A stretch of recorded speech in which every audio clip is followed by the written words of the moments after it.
Hello everyone, जय हिंद। Welcome to Jha sir academy for IAS.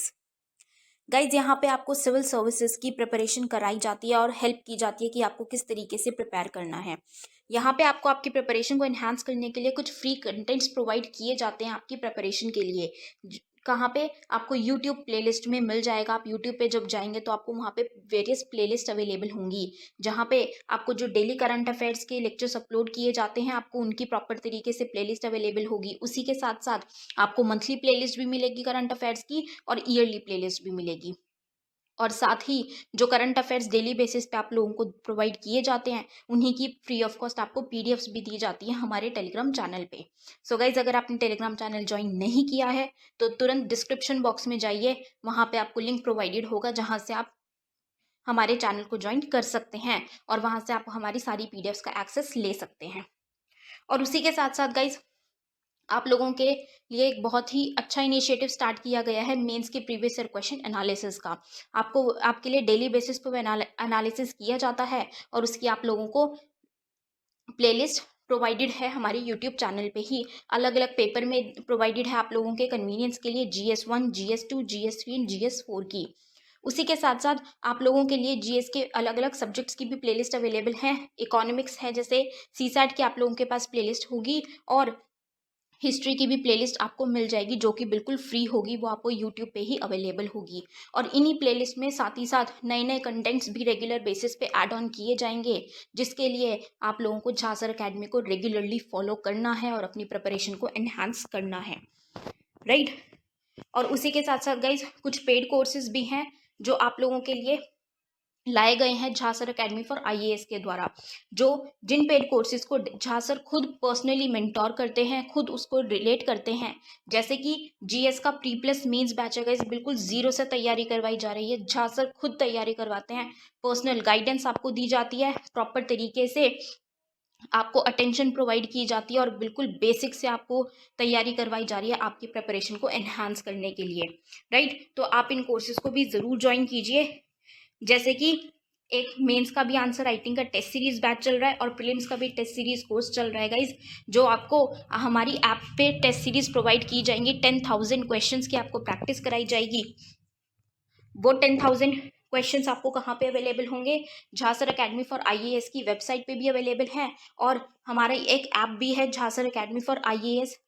आप अगर डालेंगे तो प्ले स्टोर से आपको वो ऐप मिल जाएगी, आप उसको डाउनलोड कर सकते हैं। वहाँ पे आपको प्रीलिम्स की टेस्ट सीरीज का एक्सेस भी मिल जाएगा और उसी के साथ साथ इतनी बेहतरीन ऐप है कि आपको वहाँ पे स्टडी टूल्स भी अवेलेबल हैं कि आपकी जो स्टडी है आप उसको ट्रैक कर सकते हैं कि आप कितना टाइम इफेक्टिवली स्टडी कर रहे हैं। तो इस ऐप को गाइज ज़रूर ज्वाइन कीजिएगा, डाउनलोड कीजिएगा और वेबसाइट भी अवेलेबल है। उस वेबसाइट पे भी आप जाके सब कुछ एक्सेस कर सकते हैं जो कि ऐप पे अवेलेबल है, right. So guys, Jha sir academy को रेगुलरली फॉलो करते रहिएगा।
Good morning. Good morning.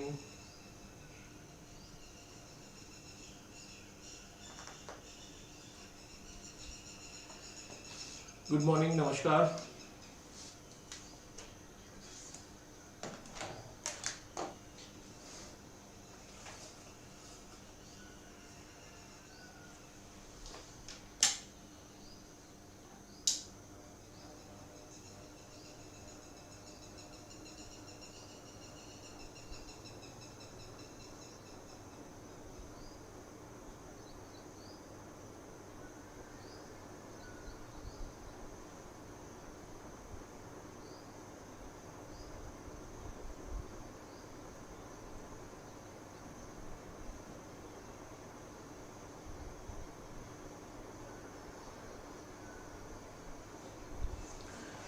चलिए, क्या मेरी आवाज़ आ रही है?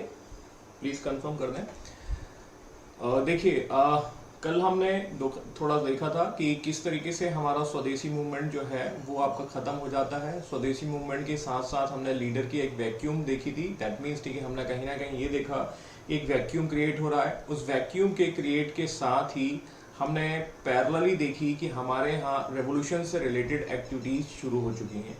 रेवोल्यूशन से रिलेटेड एक्टिविटीज़ का उद्देश्य हमने क्या था? That means force must be stop by the force. मतलब जो बल है या जो हिंसा है, उस हिंसा को हिंसा के द्वारा ही समाप्त किया जा सकता है। ये उनका कंसेप्ट हुआ करता था। और हमने कुछ जगह पर ये रिवॉल्यूशन से रिलेटेड एक्टिविटीज़ देखी थी, जैसे हमने बंगाल में देखा था, जैसे हमने और स्थानों पर देखा था। अब हम थोड़ा सा देख लेते हैं कि ये एक्टिविटीज़ जो हैं वो कहाँ हो रही हैं। तो अब हम चलते हैं दिल्ली की ओर, और दिल्ली में हमारा इंतज़ार कर रहा है कौन, ठीक है, जानते हैं। दिल्ली में जो रिवॉल्यूशन से रिलेटेड एक्टिविटीज़ हैं उनको हम थोड़ा सा देखें तो यहाँ पर हमें एक षड्यंत्र देखने को मिलता है, एक कॉन्स्पिरेसी देखने को मिलती है, जिसे दिल्ली षड्यंत्र के रूप में जानते हैं, ठीक है, में जाना जाता है। अब ये एक केस है ना, और इसमें क्या है वो थोड़ा हम डिस्कस कर लेंगे। चलो,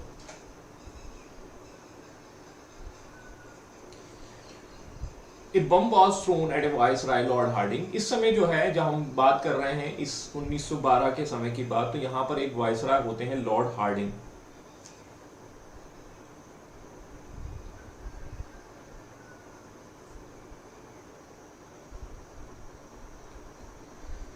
और लॉर्ड हार्डिंग जो है वो इस समय क्या है कि इस समय आप देखेंगे कि जब आप आगे चलेंगे तो हम यहाँ पर एक दिल्ली जो है वो देखेंगे। मतलब दिल्ली से आपकी कैपिटल शिफ्ट होगी। यदि आपको याद हो तो मैंने आपको बताया था कि हम कलकत्ता से हमारी जो कैपिटल है वो दिल्ली की ओर शिफ्ट कर देंगे।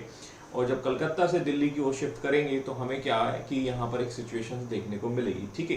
तो यहाँ पर एक वाइसराय हार्डिंग है और वो दिल्ली में जब एंट्री करते हैं तो यहाँ पर क्या होता है कि एक बम फेंकने की कोशिश की जाती है या उनको खत्म करने की कोशिश की जाती है। That was the main. इसके पीछे जो व्यक्ति होते हैं वो आपके रास बिहारी बोस होते हैं, जो यहाँ पर जो है इस घटना को अंजाम देने की कोशिश करते हैं, ठीक है। तो ये हमें थोड़ा सा याद रखना होगा, ठीक है। रास बिहारी बोस और घोष, ठीक है, थोड़े से अंतर हैं, हम यहाँ पर थोड़ा सा डिस्कशन करेंगे अभी, ठीक है।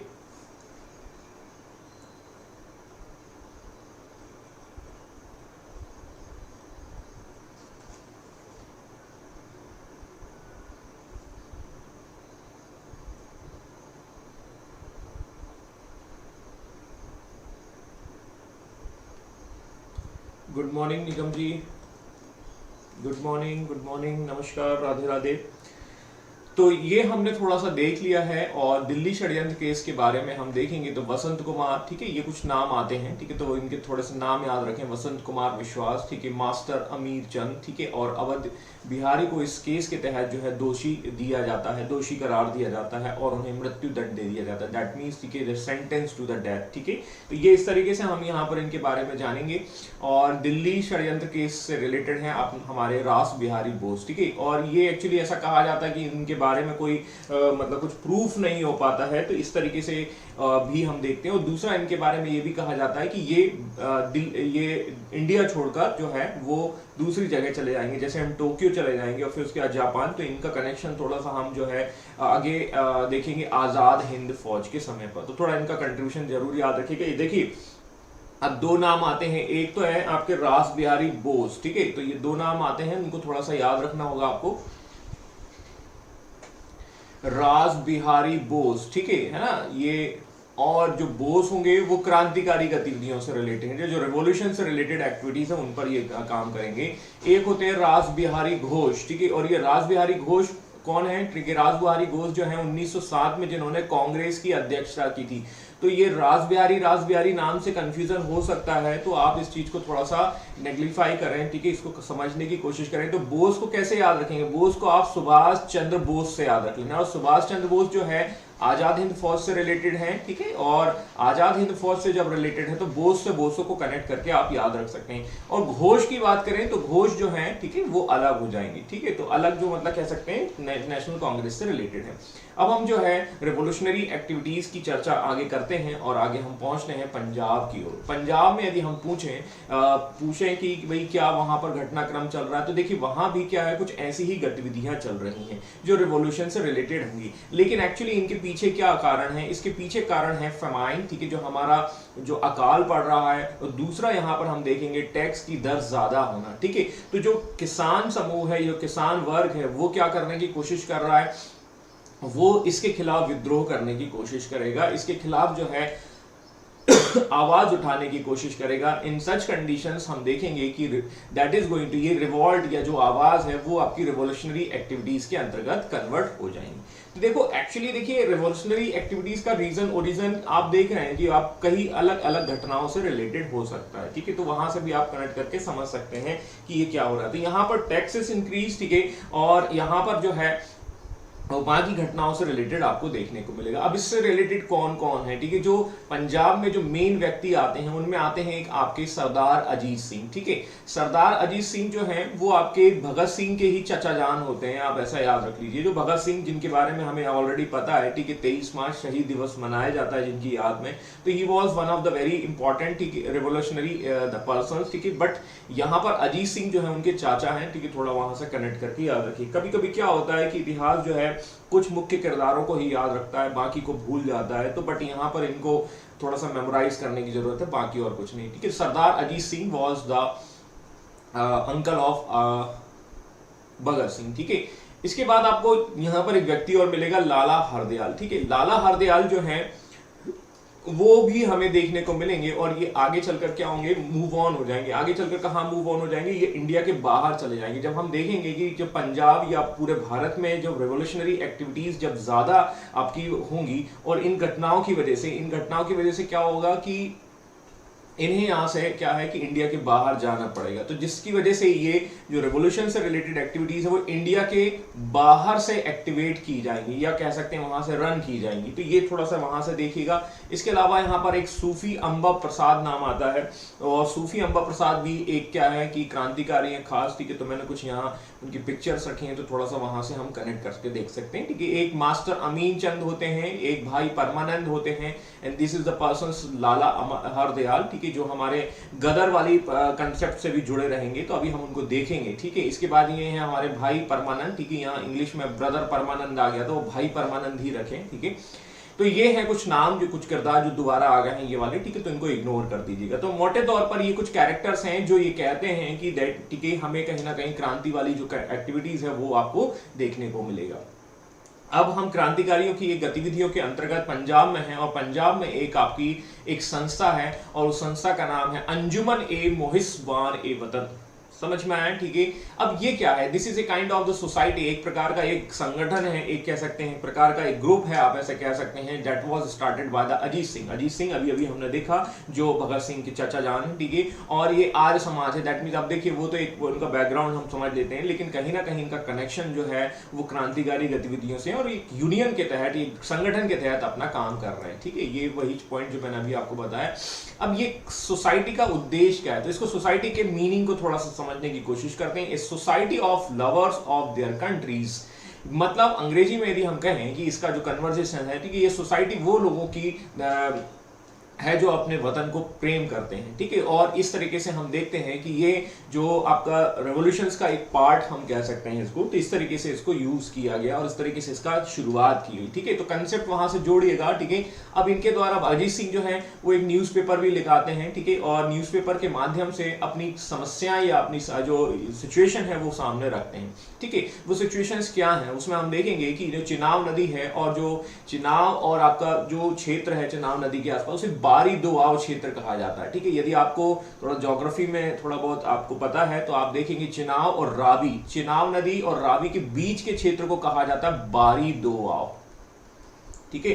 तो दोआब मतलब दो नदियों के बीच का क्षेत्र, मोटे तौर पर वहां से कनेक्ट करके देख लीजिएगा। तो चिनाब के वहां पर जो टैक्सेस बढ़ाए जाते हैं, या जो सिंचाई की जो दरें होती हैं उसको जब बढ़ाया जाता है तो उसके खिलाफ इनका आंदोलन शुरू होता है, उसके खिलाफ इनका कनेक्शन शुरू होता है और इस तरीके से अपनी बात रखते हैं एक न्यूज़पेपर के माध्यम से जिसका नाम है भारत माता। ठीक है, तो भारत माता की जय बोलिएगा और उसके साथ ही हम देखेंगे कि यहाँ पर करते हैं। ठीक है, और ये बाद में जो है पंजाब और पंजाब, अब देखिए पंजाब दो भी है। ठीक है, देखो तो एक तो पंजाब हमारा वाला भाग है और एक लाहौर वाला, मतलब पाकिस्तान में भी पंजाब है, तो वहां से कनेक्ट करके देखिए, अदरवाइज उसमें कंफ्यूज होने की जरूरत नहीं है। ठीक है, तो इस तरीके से ये सिचुएशन आपको देखने को मिलेगी। बाद में उन्हें भी क्या आएगी, जो आपके अजीत सिंह है उनकी एक्टिविटीज की वजह से बाद में उन्हें डिपोर्ट कर दिया जाता है। मतलब ये इसको कनेक्शन जोड़ने की कोशिश करो। देखो हमने देखा था पीछे स्वदेशी मूवमेंट वीक हो रहा है, वीक होने के साथ साथ हम देखेंगे लाला साहब जो है वो अपनी स्टडी के लिए चले जाते हैं, स्टडी के साथ साथ दैट मीन्स ठीक है ये भी इनके साथ वहां पर चले जाते हैं और फिर आगे चलकर ये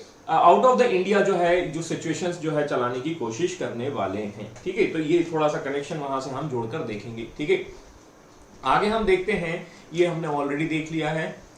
एक आती है Bharat Mata society, that is also related in Punjab, ये पंजाब से रिलेटेड है और जतिन मोहन चटर्जी जो है वहां के फाउंडर होंगे इससे रिलेटेड, तो ये थोड़ा नाम आपको याद रखना होगा। देखिए संस्थाओं के नाम याद रखने हैं आपको और संस्थाओं के नाम के साथ साथ वहां पर उनका थोड़ा बहुत जो कंट्रीब्यूशन हम देख रहे हैं, हालांकि यहाँ पर मेंस में ज्यादा ना होकर ठीक है पीटी में ज्यादा देखने को मिलते हैं। ठीक है, तो थोड़ा सा मैच द कॉलम में आ जाता है।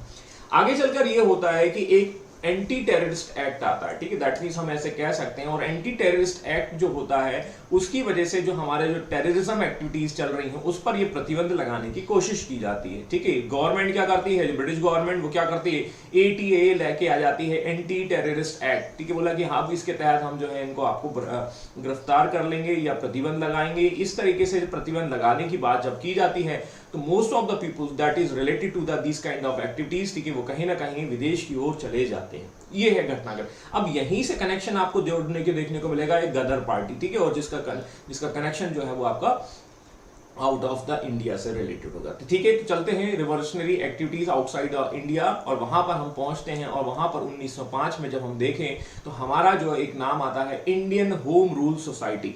इंडियन होम रूल सोसाइटी एक संस्था है और that is founded in the London. ठीक है, और इसके फाउंडर के पीछे नाम आता है श्याम जी कृष्ण वर्मा। श्याम जी कृष्ण वर्मा का उद्देश्य क्या है, श्याम जी कृष्ण वर्मा का उद्देश्य है स्वराज को प्राप्त करना। अब स्वराज का जो शब्द है वो आप देख रहे हैं, ठीक है, वो कितना ज्यादा पॉपुलर हो चुका है। ठीक है, तो आप देखिए लोकमान्य तिलक को वहां से कनेक्ट करके देखिए, ऐसा तो है नहीं है कि स्वराज जो केवल उन्होंने अपने लिए दिया है, वहां पर लोग जो है वो संस्था जो है वो इसके लिए काम करने की कोशिश कर रही है। इस तरीके से हम यहाँ पर देख रहे हैं, करेक्ट है।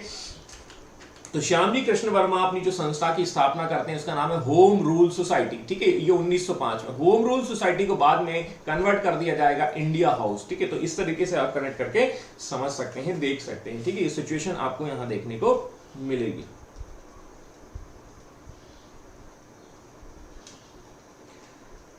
अब इस संस्था से रिलेटेड कौन कौन सदस्य हैं, ठीक है, तो इससे संबंधित व्यक्तियों के नाम थोड़ा सा गौर फरमाएंगे तो हमें वापस मिल जाएंगे हमारे बीडी सावरकर। ये वही व्यक्ति हैं जिनको हमने पीछे देखा था। और बीडी सावरकर जो है किस तरीके की एक्टिविटीज में इन्वॉल्व थे, रिवॉल्यूशनरी से रिलेटेड जो है एक्टिविटीज को यहाँ पर इन्वॉल्व थे। इसके बाद हम देखेंगे लाला हरदयाल। ठीक है, लाला हरदयाल अभी अभी हमने देखा था, वो भी यहां पर इस तरीके से संस्था से जुड़ जाएंगे। और एक मदन लाल ढींगरा। तो these are the person that is associate with this kind of the activities. ठीक है, और इनकी अब गतिविधियों को हम थोड़ा सा समझने की कोशिश करेंगे, इनकी गतिविधियां क्या होंगी। ठीक है, लेकिन इनकी गतिविधियों को जाने से पहले इनकी एक मैगजीन जो है पब्लिश होती है, उस मैगजीन का नाम आता है इंडियन सोशलिस्ट। ठीक है, तो अब देखिए इंडियन सोशलिस्ट एक मैगजीन जो है वो पेरिस से भी प्रकाशित होगी बाद में। ठीक है, लंदन के बाद जो है क्योंकि यहाँ श्याम जी कृष्ण वर्मा जो है वो आपके लंदन में आते हैं, फिर उसके बाद पेरिस की ओर शिफ्ट हो जाते हैं। तो ये इस तरीके से हम इनका कंसेप्ट समझने की कोशिश कर रहे हैं कि वो कहाँ से किस तरीके से आ रहा है। ठीक है, अब देखो एक चीज और है, ठीक है, इनके द्वारा कुछ काम भी किए जाएंगे।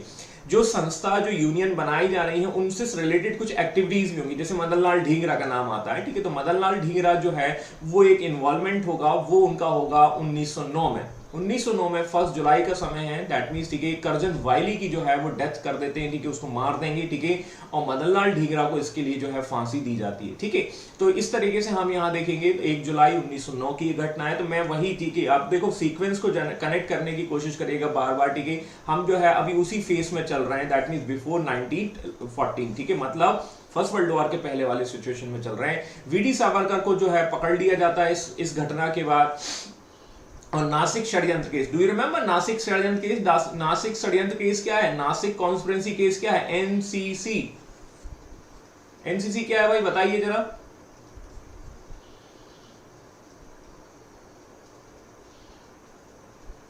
कमेंट बॉक्स में कमेंट करके एनसीसी केस के बारे में जरा बताने की कोशिश करिए कि ये क्या है भाई।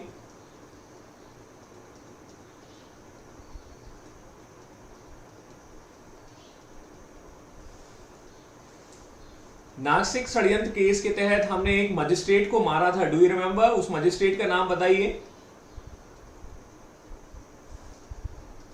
यू गाइस एबल टू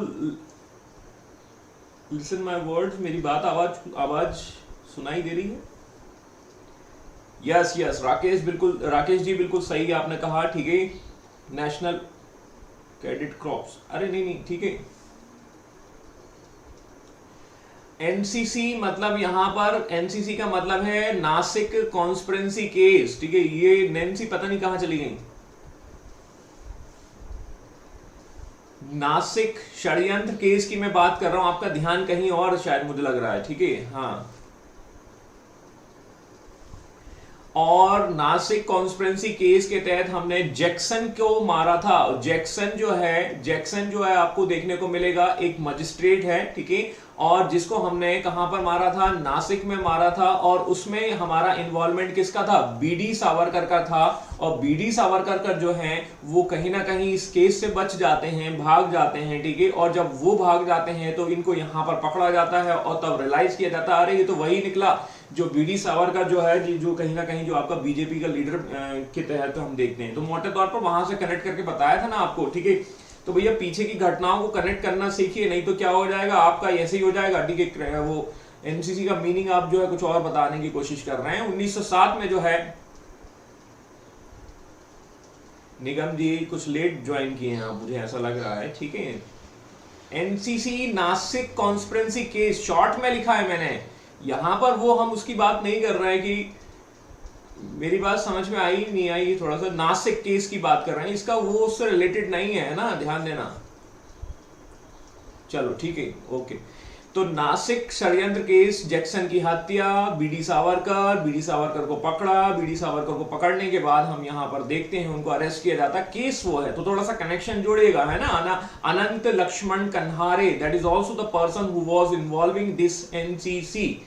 अब ये एनसीसी का मतलब वो नहीं है जो आपने लिखा है, मैं बस यही कहना चाहता हूं। पहुंचते हैं 1907 में और यहां पर हम देखेंगे एक सोशलिस्ट कांग्रेस एट स्टुगार्ट, ठीक है। दैट मींस, ठीक है, एक जगह है और वो हमें देखने को मिलेगी। और यहां पर क्या हो रहा है कि एक आपका कह सकते हैं एक संस्था बनाई जा रही है। और यहां पर हम देखेंगे कि एक भारत के झंडे को क्या किया जाता है, एक डिजाइन किया जाता है। The Indian nationalist flag designed bye her, this flag was the precursor of the flag of the independent India. और ये जो ध्वज जिसकी हम बात कर रहे हैं, जिस फ्लैग की हम बात कर रहे हैं, वो आगे चलकर जो है एक कह सकते हैं ये जर्मनी की बात है, ठीक है। और यहां पर क्या है, एक लेडी आती हैं, ठीक है, और वो जो है इस ध्वज के लिए रिस्पॉन्सिबल है। और आगे चलकर यही ध्वज जो है भारत के जो आपका ट्राई कलर जो है तिरंगा है उसमें कन्वर्ट हो जाएगा। तो ये इसका एक प्रिकर्सर है, अग्रदूत है। जैसे हमने RRR को कहा था पुनर्जागरण का अग्रदूत, वैसे ये झंडा जो है, वैसे ये फ्लैग जो है हमारे ट्राई कलर या तिरंगा का एक कह सकते हैं प्रिकर्सर होगा। The only difference that came later to be use the red instead of the orange, ठीक है। लाल कलर जो है यहां पर देखने को मिलेगा, बाद में हम उसको ऑरेंज या केसरिया में कन्वर्ट कर देते हैं। And she is nothing but she was the lady of the, that means the mother of the Indian revolutionary. इन्हें कहा जाता है भारतीय क्रांतिकारियों की मम्मी, ठीक है। दैट मींस, ठीक है, mother of all revolutionary Indian activities, ठीक है। जो तो इनका नाम है भीकाजी कामा। तो ये हैं इसके पीछे जो इस तरीके का फ्लैग जो है वो आपको देखने को मिलेगा। और इस तरीके से हम यहाँ पर देखेंगे कि जो है इनका काम देखने को मिलेगा, ठीक है। तो इस तरीके से ये हमने देखा, कुछ रेवोल्यूशनरी एक्टिविटीज हमने देखी। मोटे तौर पर आप थोड़ा सा देखने की कोशिश करिए कि जो वैक्यूम क्रिएट हो रहा है, जो लीडरशिप का वैक्यूम हमने देखा है, उस लीडरशिप की वैक्यूम। और दूसरा हम देखेंगे ब्रिटिश गवर्नमेंट की पॉलिसीज, जैसे हमने देखा आपका टेररिज्म एक्ट, ठीक है। टेररिज्म, एंटी टेररिज्म एक्ट की वजह से भी लोग जो हैं वो इंडिया के बाहर जो है मूव ऑन कर जा रहे हैं। दूसरा हम देखेंगे कुछ लीडर जो हैं उनको जेल में डाल दिया जा रहा है, कुछ लीडर को जो है पकड़ कर जेल में डालने का, तो हमने देखा कि इस तरीके से कहीं ना कहीं वैक्यूम क्रिएट हो रहा है। और जब आदमी भी वैक्यूम क्रिएट होता है तो वो क्या करेगा, वो बायकॉट की बात ना करके, ठीक है, वो क्या करेगा, वो गन या बंदूक उठा लेगा और वो इस तरीके से बहिष्कार करने की कोशिश करेगा, ठीक है। तो ये कह सकते हैं जो एक्सट्रीमिस्ट का एडवांस वर्जन अभी हमने देखा 2.0, लेकिन ये घटनाएं जो है 1914 तक मोटे तौर पर यहां पर आपको देखने को मिलेंगी। But before going to the further we need to be back towards the 1906, ठीक है। 1905 में हमने देखा सेपरेशन ऑफ बंगाल हो रहा है, उसी सेपरेशन ऑफ बंगाल के साथ साथ, ठीक है, 1906 में बहुत सारी घटनाएं हो रही हैं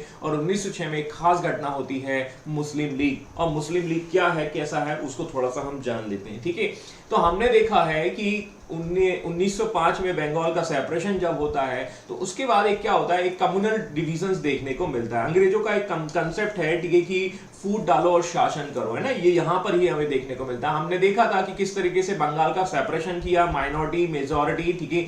ईस्टर्न बांग्लादेश में हम, ईस्टर्न बंगाल में हम देखते हैं कि वहां पर मेजॉरिटी में मुस्लिम्स होते हैं और माइनॉरिटी में हिंदू होते हैं। वैसे ही आपको वेस्ट में आपको उल्टा देखने को मिलेगा, भाषा के आधार पर, धर्म के आधार पर आपको बांटा जा रहा है। तो उसी का प्रभाव, उसी का एक झलक आपको यहाँ 1906 में भी दिखाई देगी। और वहां पर हम देखेंगे कि 1 अक्टूबर 1906 में द मुस्लिम डेलीगेशन, एक मुस्लिम डेलीगेशन जो है वो आगा खान के नेतृत्व में जो है वो उस समय के वायसराय जिनका नाम है मिंटो साहब, उनके साथ एक मीटिंग करते हैं, the Lord Minto at the Shimla. अब आप देखिए अक्टूबर, ठीक है, अक्टूबर के समय पर ये यहाँ पर मीटिंग करने की कोशिश कर रहे हैं। तो ये एक क्या है, एक कह सकते हैं कर्टसी मीटिंग होती है, एक आपकी एक मीटिंग होती है फॉर्मल मीटिंग। लेकिन इस फॉर्मल मीटिंग के तहत जो है वो कुछ डिमांड रख रहे हैं। Who is going to demand it? That means the Muslim community, the representative of Muslim communities is going to demand it some kind of the political rights. वो यहां पर कुछ मांग रख रहे हैं और वो मांग है राजनीतिक अधिकार की, मतलब हम कह सकते हैं पॉलिटिकल राइट्स की वो डिमांड कर रहे हैं। अब ये डिमांड्स जो हैं आगे चलकर आपको थोड़ी सी देखने को मिलेंगी 1909 के रिफॉर्म्स में, मॉर्लेमेंटो जो आपका रिफॉर्म्स होगा उसमें देखने को मिलेगा। बट ये लेकिन जो है यहां पर उद्देश्य क्या है, हमें क्या है, राजनीतिक प्रतिनिधित्व दिया जाए। Similar same kind of the Indian National Congress is going to demanded in the first phase, ठीक है, वो भी तो कुछ इसी तरीके की रिप्रेजेंटेशंस मांग रही है। वैसे ही मुस्लिम कम्युनिटीज केवल अपने लिए, ध्यान देना, केवल अपने लिए, मुस्लिम समुदाय के लिए क्या है, इस तरीके के डिमांड्स करने की कोशिश कर रही है। अब यहां पर मुस्लिम लीग जो है 1 अक्टूबर को डिमांड करती है, कुछ ऐसी मांग की जाती है और इसी के तहत, ठीक है, दिसंबर 1906 में ये लोग फिर मिलते हैं और एक मुलाकात करते हैं। उन दिसंबर 1906 में the Muslim delegation from all over the India, that means, ठीक है, पूरे भारत से इन मुस्लिम डेलीगेशंस को बुलाया जाता है ढाका, दैट मींस, ठीक है, द कैपिटल ऑफ बांग्लादेश, और वहां पर एक कॉन्फ्रेंस करने की कोशिश की जाती है जिसको हम कहेंगे मुस्लिम शैक्षणिक सम्मेलन या शैक्षिक सम्मेलन, जिसमें ऑल डेलीगेशंस आते हैं। और जब आते हैं तो यहां पर एक प्रस्ताव रखा जाता है, क्यों ना हम भी जो है अपने राजनीतिक अधिकारों के लिए एक संगठन बना ले, ठीक है। तो यहां पर एक नाम आता है, Nawab Salimullah of the Dhaka propose the setting of an organization to look after the Muslim interest. विशेष वर्ग के लिए, मतलब कह सकते हैं मुस्लिम कम्युनिटीज के इंटरेस्ट के ध्यान में रखते हुए हमें एक यूनियन बनाना चाहिए, एक संगठन बनाना चाहिए, ठीक है, जो हमारे अधिकारों के लिए लड़े, हमारे पॉलिटिकल राइट्स के लिए लड़े। और इस तरीके से फाइनली दिसंबर, दैट मींस 1906 में 1906 30 दिसंबर का समय है, ढाका बांग्लादेश की कैपिटल वर्तमान में, ठीक है, वहां पर एक संगठन की एक नींव रखी जाती है, उसका नाम होता है अखिल भारतीय मुस्लिम लीग। और इस तरीके से इसकी फाउंडेशन 30 दिसंबर 1906 को रखी जाती है। तो सलीमुल्लाह खान दैट वाज कहीं ना कहीं जो है वो कहीं ना कहीं प्रस्ताव रख रहे हैं, ठीक है, मुस्लिम लोगों से संबंधित हैं। तो ये थोड़े से वो व्यक्ति हैं जिनको हम थोड़ा थोड़ा समझ लेते हैं। ये है नवाब ऑफ ढाका, ठीक है, नाम है सलीमुल्लाह बहादुर, ठीक है, तो पूरा नाम याद रखने की जरूरत नहीं है, ठीक है। He was the gentleman behind the 1906, ठीक है, और 1906 की इस घटना के लिए व्यक्ति रिस्पॉन्सिबल है, ठीक है। अब ये दुनिया भर की चीजें, ठीक है, मतलब ये कहानी इतना ज्यादा हमें याद नहीं रखना, बट यहाँ पर नवाब ऑफ ढाका, ठीक है, ये थोड़ा सा देखना है। तो जैसे अवध के नवाब है वैसे ढाका के नवाब आप वहां से कनेक्ट करके समझ सकते हैं। ये है एक प्रिंस जिनका नाम है आगा खान थर्ड, ठीक है, और ये आगा खान थर्ड भी जो है वो कहीं ना कहीं इसी मतलब रॉयल फैमिली से कनेक्टेड है, ठीक है, और इस तरीके से इनका कनेक्शन यहां से हम जोड़कर देख सकते हैं, ठीक है। तो ये अपने अपने वंश के एक प्रमुख लीडर हैं, ठीक है, और थोड़ा वहां से कनेक्ट करते हुए हम समझने की कोशिश करेंगे, ठीक है। तो मुस्लिम लीग की स्थापना हो चुकी है और इसके पहले प्रेसिडेंट कौन है? तो पहले प्रेसिडेंट के तौर पर नवाब वकार उल मुल्क को चुना जाता है, ध्यान देना। और इसके फाउंडर मेंबर होते हैं Nawab Salimullah of the Dhaka. Just we have seen, ठीक है, हमने उनके बारे में अभी अभी देख लिया है। तो इस तरीके से वकार उल मुल्क को पहले अध्यक्षता दी जाती है। अब इनकी वर्किंग स्टाइल पर थोड़ा सा गौर फरमा लेते हैं कि क्या ये काम कर रहे हैं, किस तरीके का ये सिचुएशंस या किस तरीके की घटनाओं को ये काम करते हैं। तो जैसा मैंने आपको बताया, they also demand the political rights, ठीक है, मतलब राजनीतिक अधिकारों की ये मांग कर रहे हैं। तो यहां पर इनकी कार्यशैली क्या होगी? इनकी कार्यशैली भी वैसे ही होगी जैसे इंडियन नेशनल कांग्रेस की। वो क्या करेंगे? एक एनुअली सेशन ऑर्गेनाइज करेंगे और अपनी डिमांड जो है ब्रिटिश गवर्नमेंट के पास रखेंगे। Same kind of the concept that was followed by the Muslim League as previously Congress was doing. जैसा वो कर रही थी, जैसा हम देखेंगे कांग्रेस का सेशन हुआ करते थे, वैसे ही उन्होंने, तो हम यहां पर कॉपी पेस्ट कह सकते हैं, दैट इज जस्ट, ठीक है। बट यहां पर कॉपी पेस्ट का मतलब केवल पूरा कॉपी पेस्ट नहीं है, ठीक है।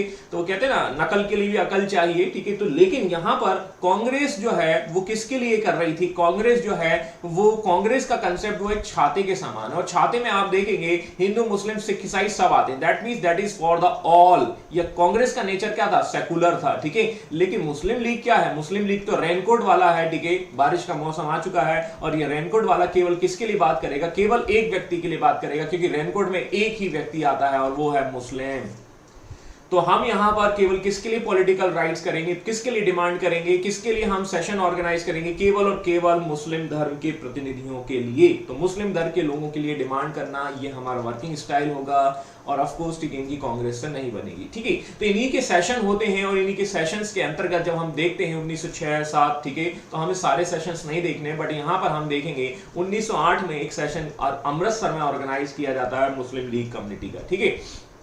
तो मुस्लिम लीग का, और यहां पर देख क्या करते हैं कि they demanded political rights for the Muslim community. फिर से उन्हीं चीजों की मांग की जाती है जो हम कहते हैं कि जो उन्होंने, जिस उद्देश्य के लिए उन्होंने काम किया था। तो यहां पर 1908 में एक जोर से फरमाइश रखी जाती है, और जोर से फरमाइश क्या की जाती है? Separate electoral. सेपरेट इलेक्टोरल का मतलब है पृथक निर्वाचन व्यवस्था।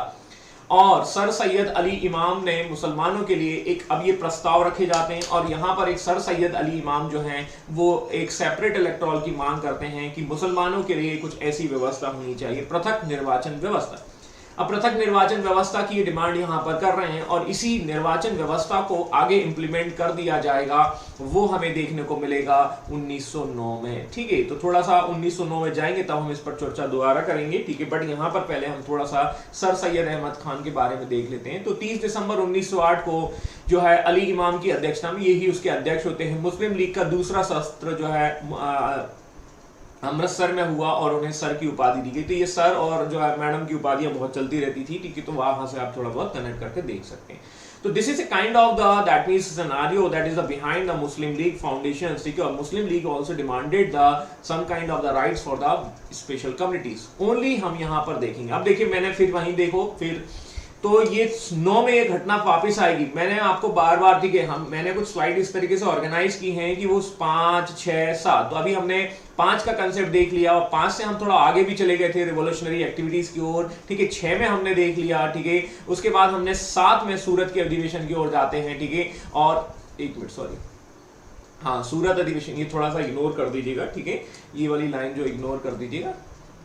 और राज बिहारी बोस, ये याद आ चुके होंगे आपको, ठीक है। और हमने यहाँ देखा था कि साथ में जो है ये आपका कहीं ना कहीं जो है, कहीं ना जो सेपरेशन हो जाता है, इस पर हम ऑलरेडी चर्चा करें। जस्ट मैंने यहाँ पर थोड़ा रिवीजन के पॉइंट ऑफ व्यू से रखा है, और सीधे सीधे हम आ जाते हैं 1908, ठीक से 1908 तक की घटनाएं भी हमने थोड़ा थोड़ा देख ली थी। अब हम सीधे पहुंच जाते हैं 1909 का एक्ट, ठीक है। 1909 का एक्ट जो है वो जिसे कहा जाता है इंडियन काउंसिल एक्ट, ये आपको शायद पॉलिटी में आपने पढ़ा होगा, ठीक है। तो वहां से हम कनेक्ट करके देखने वाले हैं। बट ये घटना जो है वो आपकी मुस्लिम लीग की फाउंडेशंस के पीछे या उससे जुड़ी हुई है। तो भारतीय परिषद अधिनियम कहा जाता है, बट इसे MM एक्ट के नाम से भी जाना जाता है, that means Morley Minto act 1909, ठीक है। क्या है इसमें खास, ठीक है, जानने के लिए देखते हैं, ठीक है। हमने पीछे देखा कि 1908 में एक अमृतसर का अधिवेशन हुआ था मुस्लिम लीग का, और मुस्लिम लीग के इस अधिवेशन में उन्होंने डिमांड की थी किस चीज की? कि हमें पॉलिटिकल राइट्स दिए जाएं, और यहां पर वॉइस राइट दैट मींस ठीक है जो आपका जो सेक्रेटरी ऑफ स्टेट है मॉर्लो एंड वॉइसरॉय मिंटो जो है उनकी बात को स्वीकार कर लेते हैं और अपने प्रोविजन में वो ये कहते हैं कि yes we are going to provide the principle of the separate electoral for the Muslims। हाँ, हम आपके लिए जो है एक सिद्धांत लेकर आए जिसे पृथक निर्वाचन व्यवस्था कहते हैं। ठीक है, तो ये पृथक निर्वाचन व्यवस्था क्या है, थोड़ा सा इसको समझने की कोशिश करते हैं। क्या है, what kind of the system. ठीक है, देखिए आज की डेट में क्या होता है, 2021 में यदि आप देखेंगे, मैं आज से कंपेयर करने की कोशिश, इलेक्शंस होते हैं तो इलेक्शन में क्या होता है, दैट मींस ठीक है एक आपका कैंडिडेट होता है। ठीक है, ये कैंडिडेट कौन सी कम्युनिटी का होता है, एक जनरल का हो सकता है, ठीक है, ओबीसी का हो सकता है, एससी का हो सकता है, एसटी का हो सकता है, दैट इज द कैंडिडेट्स। ठीक है, कैटेगरी। उस कैंडिडेट को वोट कौन करते हैं, वोटर कौन होते हैं, वोटर भी आपको देखने को मिलेंगे जनरल, ठीक है, ओबीसी, एससी और एसटी। ठीक है, मतलब हम कह सकते हैं कि हर कम्युनिटी का व्यक्ति जो है इनको वोट करता है। ठीक है, ऐसी व्यवस्था है।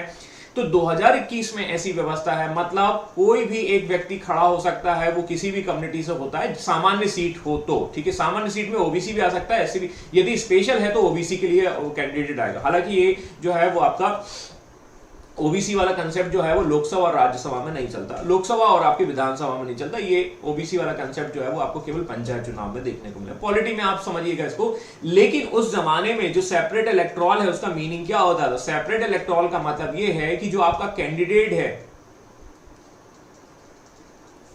वो कैंडिडेट कौन सी कम्युनिटी से होना चाहिए, मुस्लिम धर्म से होना चाहिए, मुस्लिम रिलीजन से होना चाहिए, और उसको वोट भी कौन कर पाएंगे, मुस्लिम वर्ग के लोग ही कर पाएंगे। तो ये पृथक निर्वाचन व्यवस्था का मतलब है दैट मींस कि you are giving some kind of the special representation to the special community. सीधी सी बात है। ठीक है, इससे क्या हो रहा है, इससे ये हो रहा है कि डिस्क्रिमिनेशन या भेदभाव जो हो रहे हैं वो और ज्यादा बढ़ जाएंगे। तो ये इसी चाल के तहत मार्ले मिंटो जो है वो इस तरीके का प्रोविजन लेकर आते हैं। तो 1909 में ये लाया गया जो एमएम एक्ट है, ठीक है, सेपरेट इलेक्टोरल का फर्स्ट वर्जन होता है। तो क्या और भी वर्जन आएंगे? जी हाँ, इसके और वर्जन आपको 2.0, 3.0 और भी आपको देखने को मिलेंगे।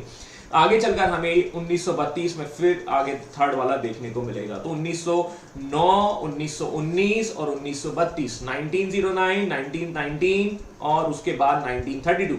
तो ये थोड़ा सा याद रखिएगा, कहानी जुड़ी हुई है, लेकिन ये आने वाले समय में फिर हम उसको रिवाइज करेंगे। तो थोड़ा सा कनेक्शन जोड़ते जाइए और उसको चीजें समझते जाइए। ये समझ में आ रहा है आप लोगों को? ठीक है।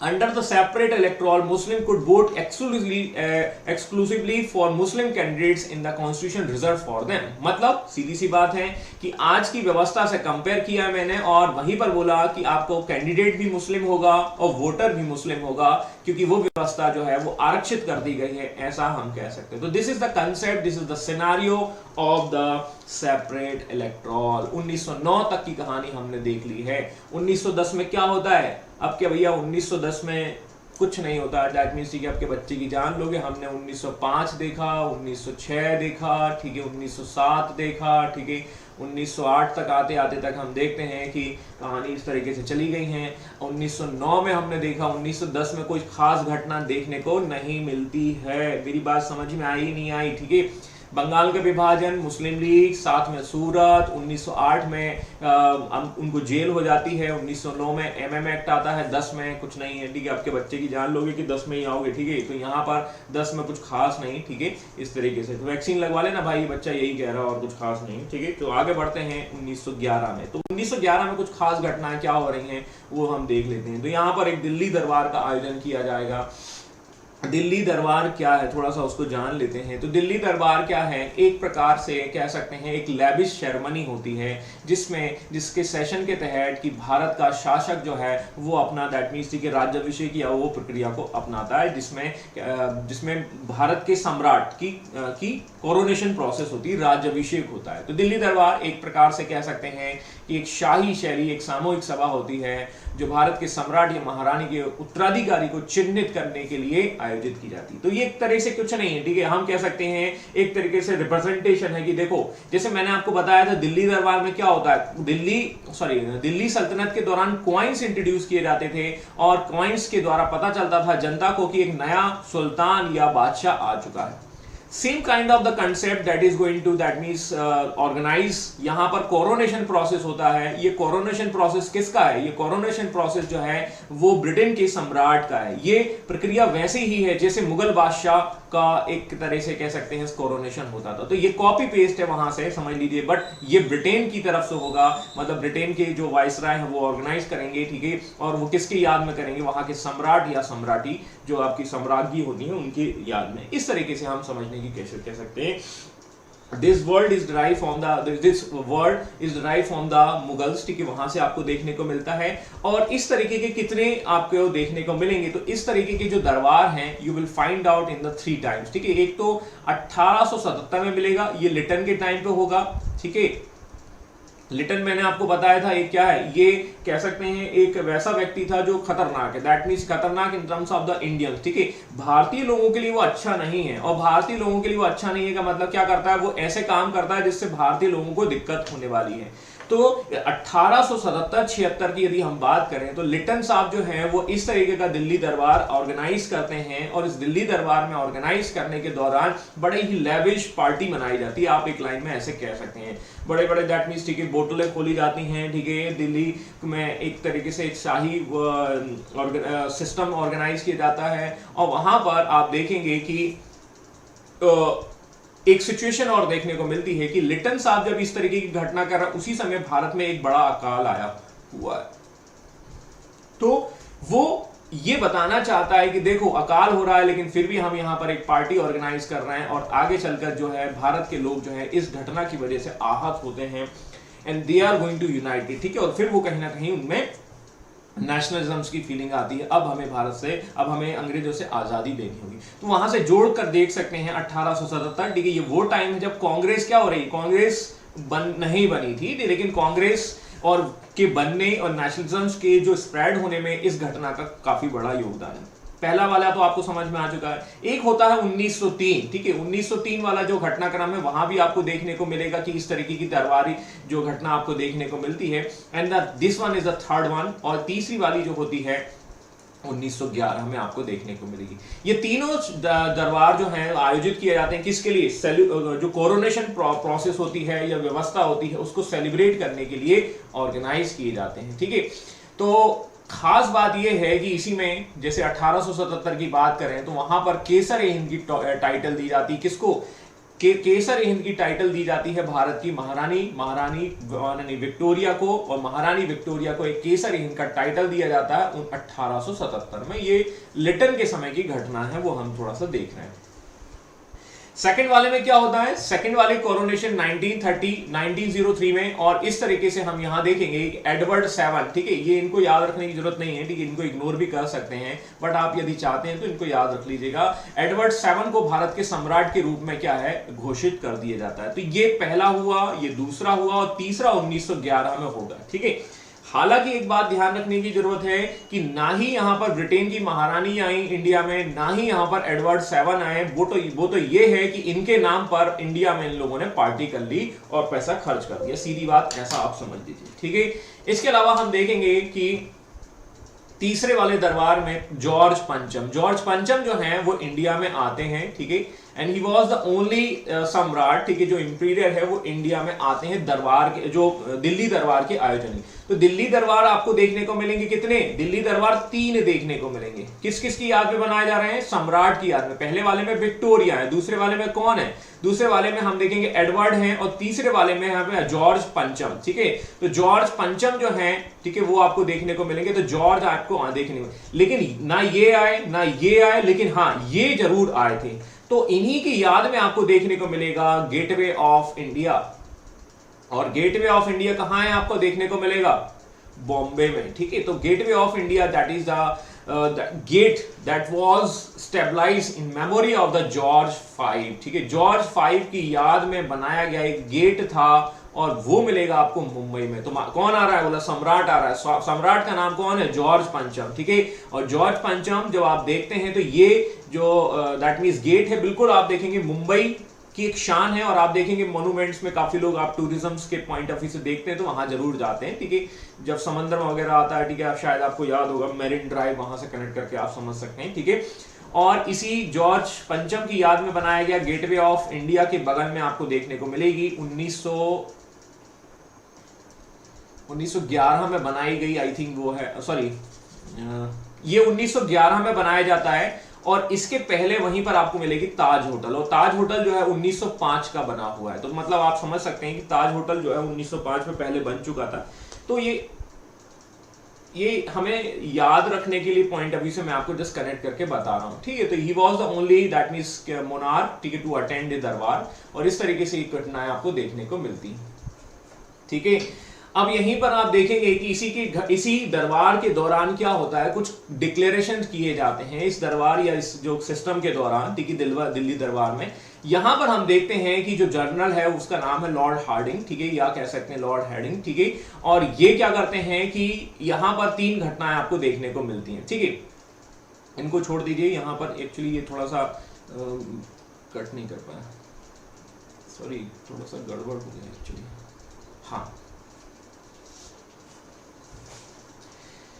अब एक लेविश सेरेमनी होती है। इस लेविश सेरेमनी के दौरान ये होता है कि दिल्ली दरबार में क्या होता है कि राजा और रानी जो हैं वो जनता को दर्शन देते हैं, सिमिलरली द मुगल जो डायनेस्टीज थी हमने देखी थी वहां पर, और इसमें राज्याभिषेक की प्रक्रिया की जाती है। और भारत के राजा और रानी जब आते हैं तो कई लोग उन्हें दर्शन देते हैं। इस तरीके से क्या होता है कि ये एक प्रक्रिया बनाई जाती है। तो यहाँ पर ऐसा कहा जाता है कि बहुत सारे लोग जो है उनके दर्शन के लिए आते हैं, तकरीबन 5 लाख लोग, ठीक है। और इस तरीके की एक सिचुएशन आपको देखने को मिलती। तो I have put some kind of the picture that is related to the Delhi Durbar. ये है जॉर्ज पंचम, ठीक है, और ये उनकी रानी है जो आपकी, और ये एक तरीके से नवाब जो है वो कहीं ना कहीं उनके दर्शन करने के लिए आ रहे हैं, ठीक है। इस तरीके से शो किया जाता है। Mir Usman Ali paying homage to the kings and the queens at the Durbar of the 1911। तो ये उस तरीके का पिक्चर है, वहां से आप कनेक्ट करके देख सकते हैं। ये उनका पोर्ट्रेट है जॉर्ज 5, ठीक है, जो ये व्यक्ति यहाँ बैठा हुआ है उसका ही आप देखेंगे।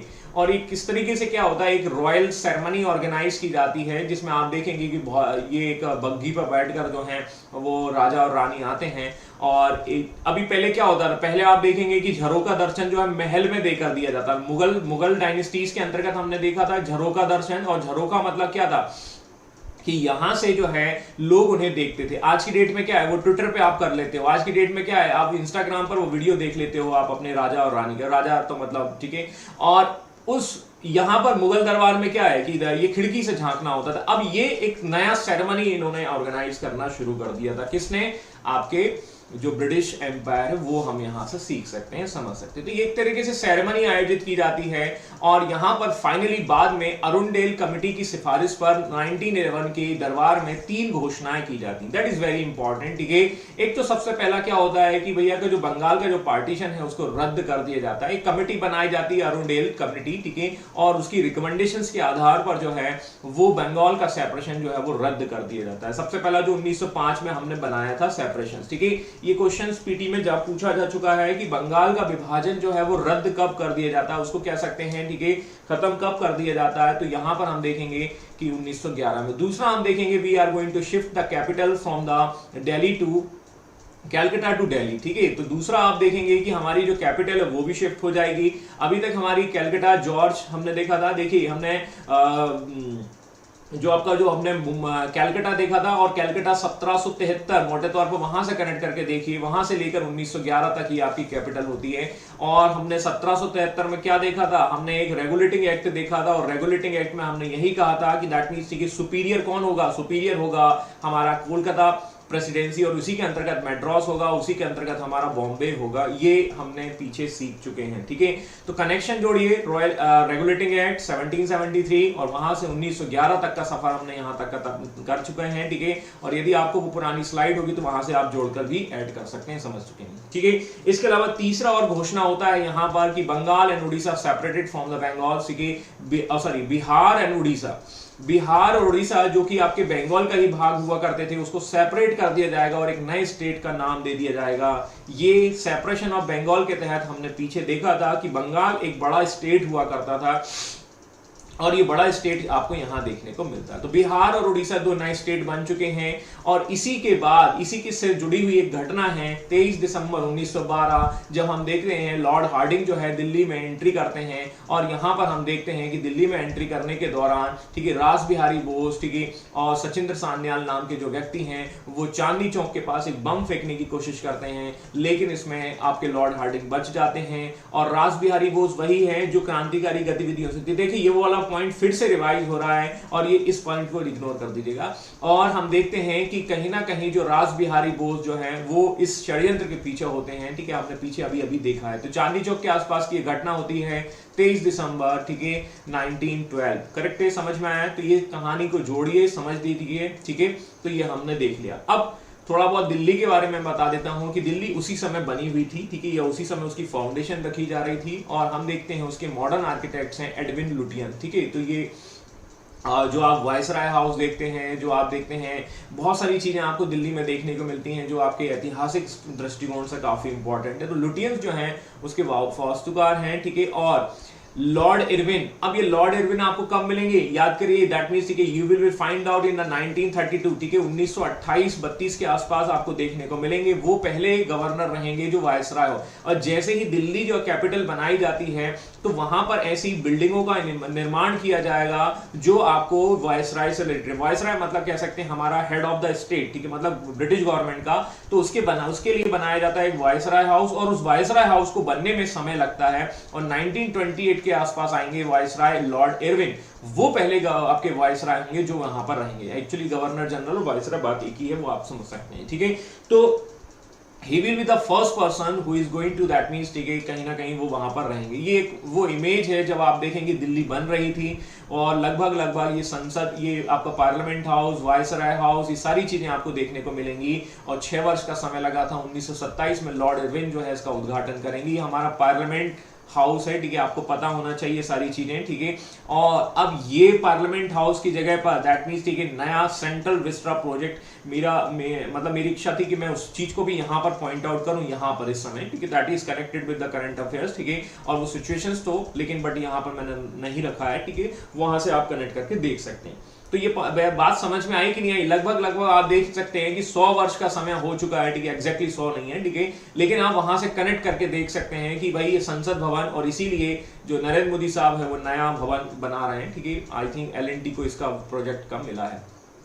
ठीक है, तो ये है आपका जो सिचुएशंस, ये घटनाएं जो हम यहाँ पर देख रहे हैं। तो मेरी बात समझ में आई नहीं आई? क्लियर है? तो आप देखो सिचुएशन किस तरीके से मूव ऑन हो रही हैं। अब यहाँ पर हम देखते हैं we are going towards the 1914, 1914 के आसपास तक हम यहाँ पर पहुंच रहे हैं। और रेवोल्यूशन से रिलेटेड एक्टिविटीज पार्ट 2 की ओर जा रहे हैं। ये पार्ट 2 क्या है, ये हम देखेंगे during the first world war. ठीक है, फर्स्ट वर्ल्ड वॉर के दौरान होने वाली घटनाओं को अब हम यहाँ देखने वाले हैं। ठीक है, फर्स्ट वर्ल्ड वॉर के दौरान क्या घटनाएं होंगी उसको थोड़ा थोड़ा हम समझते हैं। कि हमने जैसे देखा था कि एंटी टेररिज्म एक्ट आया था, और एंटी टेररिज्म एक्ट के दौरान हमने देखा कि मोस्ट ऑफ दैट मींस जो व्यक्ति जो इस घटनाओं से जुड़े हुए हैं, ठीक है, वो जो है वो आपके इंडिया के बाहर चले जाते हैं। और इंडिया के बाहर कहां चले जाएंगे? Canada and America. ठीक है, वहां पर बस जाएंगे और वहां से जाकर ये अपनी एक्टिविटीज को शुरू करेंगे। तो मोटे तौर पर हम ये वही सिचुएशंस को देखने वाले हैं। ठीक है, तो Indians are going to settle down in that means US and the Canada for during the first phase। ठीक है, और ये फर्स्ट फेज के दौरान हमें 2-4 नाम देखने को मिलते हैं। तो यहाँ पर कुछ बुक्स, मैगजीन्स हैं, वही चीज है। मैगजीन्स का काम क्या होगा? मैगजीन्स का काम ये होगा कि हमें इन मैगजीन्स के माध्यम से लोगों को ज्यादा से ज्यादा जोड़ना। ठीक है, दूसरा हमें ये देखना है कि ये मौका है हमारे लिए मौका क्या है? हमारे लिए मौका ये है कि फर्स्ट वर्ल्ड वॉर जो है वो शुरू हो रहा है। ठीक है, और फर्स्ट वर्ल्ड वॉर में हम देखेंगे कि ब्रिटेन जो है वो एक पक्ष में है। ठीक है, और इसके अगेंस्ट में हम देखेंगे जर्मनी। मोटे तौर पर मैं आपको बता रहा हूं, बाकी अभी मैं थोड़ा सा डिस्कस करके बता दूंगा आपको कौन कौन सी पार्टीज हैं। ठीक है, क्या है? तो ब्रिटेन को ये क्या करना चाहते हैं? हराना चाहते हैं, और ये जर्मनी को सपोर्ट करना चाहते हैं। ठीक है, हम कह सकते हैं। ठीक है, या आपके तो ब्रिटेन को हराना एक मौका है फर्स्ट वर्ल्ड वॉर वाली घटना किनके लिए, दैट मीन्स रिवोल्यूशनरी एक्टिविटीज के लिए, ठीक है। तो क्रांतिकारियों से संबंधित घटना आपको यहाँ देखने को मिलेगी और लोगों को ज्यादा से ज्यादा जोड़ना है, ज्यादा से ज्यादा लोगों को जब जोड़ना है तो हमें वहां पर मैगजीन का उपयोग करना होगा। और इसमें कुछ लोग हैं जो ये काम कर रहे हैं, जिसमें होगा फ्री हिंदुस्तान। ये मुफ्त नहीं है, फ्री हिंदुस्तान का मतलब दैट मीन हिंदुस्तान को फ्री करना। और इसके पीछे है तारकनाथ दास और रामनाथपुरी जो है सर्कुलर ए आजादी की एक मैगजीन को जो है पब्लिश कर रहे हैं। तो मोटे तौर पर this kind of the magazine that was publish to that means gather the people, लोगों को इकट्ठा करना है और लोगों को इकट्ठा करने के लिए ये काम किए जा रहे हैं। सर्कुलर ए आजादी, सर्कुलर मतलब क्या होता है, देखिए क्या होता है कि लोगों में ज्यादा से ज्यादा पहचान, ठीक है। आजादी मतलब कह सकते हैं फ्रीडम, ठीक है, वो आप देखेंगे। तो सर्कुलर को हिंदी में कहा जाता है परिपत्र, है ना। ये ऑफिशियल दैट मींस उसमें किया जाता है जिसमें सभी लोगों को क्या है, सूचना दी जाती है, कल छुट्टी रहेगी, तो एक सर्कुलर जो है वो दे दिया जाता है। वैसे ही आप समझिए। तो रामनाथपुरी इसके पीछे हैं और रामनाथपुरी जो है उनको थोड़ा थोड़ा सा हम जान लेते हैं। तो रामनाथपुरी जो है दैट मींस, ठीक है, एक स्वतंत्रता सेनानी होते हैं, इसके संपादक के रूप में काम करते हैं और ब्रिटिश एम्पायर के एक आलोचक के रूप में ये अपनी बातें रखते हैं, ठीक है। तो ये थोड़ा बहुत इधर से आ जाता है, बाकी इतना हमें नहीं जाना इनके बारे में, बस इतना थोड़ा समझ लेना है, ठीक है। तारकनाथ दास जो है वो फ्री हिंदुस्तान से जुड़े होते हैं, ये भी एक क्रांतिकारी होते हैं और इंटरनेशनल स्कॉलर्स होते हैं, ठीक है, अंतरराष्ट्रीय आपके दार्शनिक और अपनी बातें रख रहे हैं, ठीक है। अब इन्होंने क्या किया, इन्होंने मतलब थोड़ा बहुत स्टडी की, पढ़ाई की और फिर क्या होते हैं पॉलिटिकल पॉइंट ऑफ व्यू से इन्होंने लोगों को इकट्ठा करने की कोशिश की। He was that means immigrants, ठीक है, अप्रवासी थे और भारतीय फ्रीडम स्ट्रगल्स में भारतीय को संगठित करने के लिए काम कर रहे थे, ठीक है। इसके अलावा हम देखेंगे इनमें जो है टॉलस्टॉय की योजनाओं पर भी ये थोड़ा बहुत फोकस करते हैं। मेरे कहने का मतलब सिंपल ये है कि ये वहां पर एक फैकल्टी के तौर पर भी काम कर रहे हैं, विजिटिंग फैकल्टी के तौर पर काम कर रहे हैं, वहीं स्टडी किया, स्टडी करने के बाद जी के प्रोफेसर बन गए और प्रोफेसर बनने के बाद जो है कुछ इंस्पिरेशंस के बाद इनका दिमाग डाइवर्ट हुआ, सीधी सी बात, और वो फ्रीडम की काम में लग गए। तो फ्रीडम के काम में लगने के लिए क्या, आपको थोड़ा सा लिखना पड़ेगा और लिखने के लिए वो किस तरीके का काम कर रहे हैं और इस तरीके से ये काम करने की कोशिश करें। तो ये आपके तारकनाथ दास, ठीक है, जो भी बंगाल से आते हैं, ठीक है, और इस तरीके से इनकी हमें देखने को मिलेगा, ठीक है।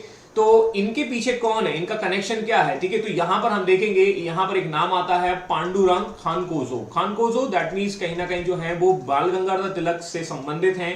तो बाल गंगाधर तिलक, ठीक है, पांडुरंगा और इनकी मदद से इन्होंने इंडियन इंडिपेंडेंस लीग की स्थापना की, ठीक है। इंडियन इंडिपेंडेंस लीग की जो है वो कहीं ना कहीं आपको देखने को मिलेगा और इसके द्वारा वो काम कर रहे हैं, किसके लिए, फ्रीडम के।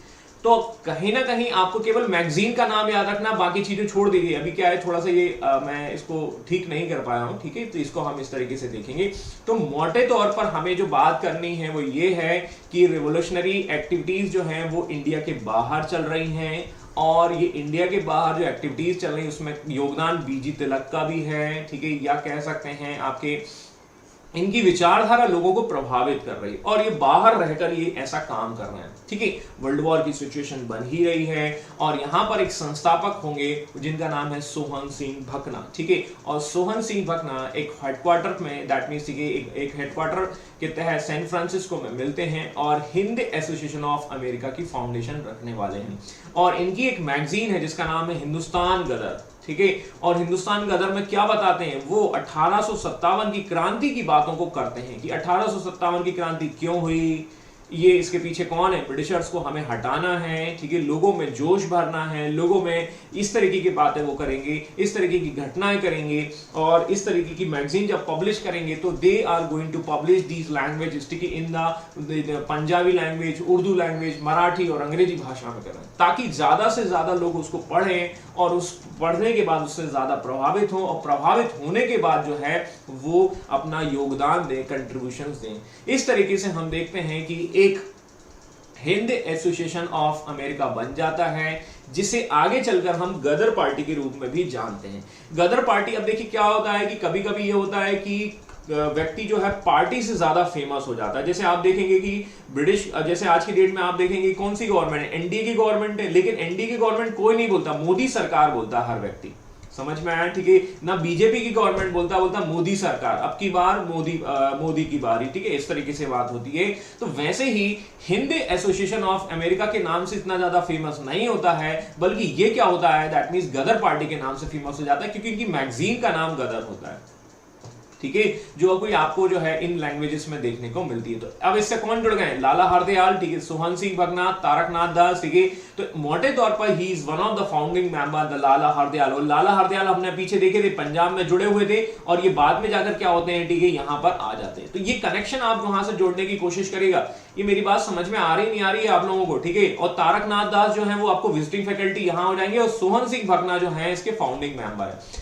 तो इस तरीके से कनेक्ट आप करिए, और इस तरीके से कनेक्ट करने के बाद हम यहाँ फाउंडेशन रखने वाले हैं गदर की। ये गदर वो वाली गदर नहीं है जो आप गदर मूवी की बात कर रहे हैं, ये गदर जो है एक्चुअली आजादी वाली गदर है, और इस तरीके से हमने इसका नाम देखा। And it was taken from the weekly paper, ठीक है, Ghadar which had been started on the November, ठीक है। और इस तरीके से हम देखते हैं कि ये क्यों आ रहा है, ये हम देखेंगे। सीधी सी बात है, हमारा कंसेप्ट है 1857 को वापस याद करना, तभी तो जाके आप लोगों के मन में हम जो कनेक्ट करके देखेंगे, और लोग जो हैं वो क्या करने वाले हैं, उसको मेमोराइज करने वाला। 1857 क्या हुआ, आपके मन में जो है आजादी, ये सारी चीजें कैसे आ रही हैं, तो वो कनेक्ट आपको देखना होगा।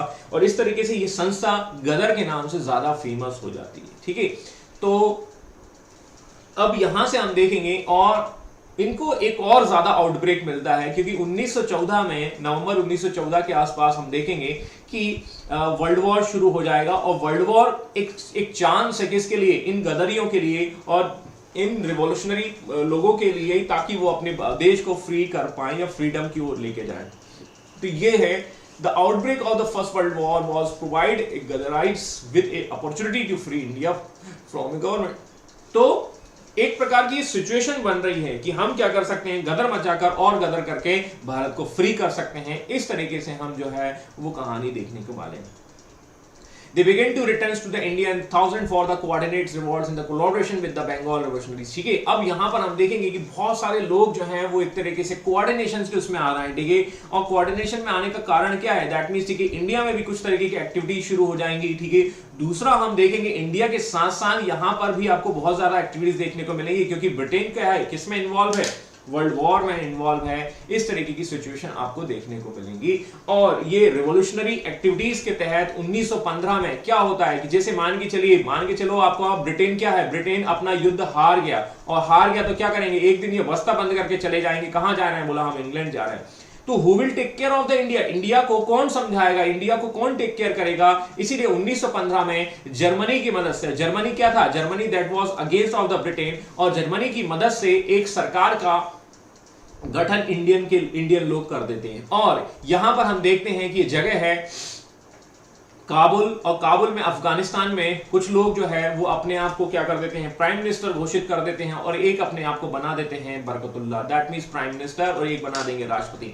मतलब यदि ब्रिटेन हार गया युद्ध, और ब्रिटेन जब युद्ध हार गया, तो ब्रिटेन के हारने के बाद कौन भारत देश को चलाएगा, तो बोला हम चलाएंगे, जिनका नाम है महेंद्र प्रताप। और ये जर्मनी की मदद से अफगानिस्तान, काबुल में क्या करते हैं, एक आपकी कह सकते हैं कि गवर्नमेंट की घोषणा कर देते हैं। इसको इंटरिम गवर्नमेंट हम कहेंगे, अंतरिम सरकार। अंतरिम सरकार मतलब कह सकते हैं कि एक कुछ समय के लिए ना, फिर उसके बाद हम कह सकते हैं अपने सिस्टम को अपना लेंगे, जान लेंगे, और इसके पीछे ये इनका नाम आता है। तो ये थोड़े से याद रखें। तो 1915 के समय की बात है, किसकी मदद से, जर्मनी की मदद से, इंटरिम गवर्नमेंट्स, ठीक है। तो ये सिचुएशन आपको देखने को मिलेगी। और इसके बाद इसी समय एक खास घटना होगी, जो होगी कोमागाता मारू, ठीक है। तो इसको हम कल डिस्कस करेंगे। तो आज की कहानी को हम यहीं समाप्त करते हैं, ठीक है। और कल फिर इस सिचुएशन को, इस घटना को आगे इसी तरीके से बढ़ाने की कोशिश करेंगे। Thank you for the day, ठीक है। आज के लिए इतना ही काफी है, फिर हम कल आगे इसको कंटिन्यू करेंगे, ठीक है। Thank you, good day, take care.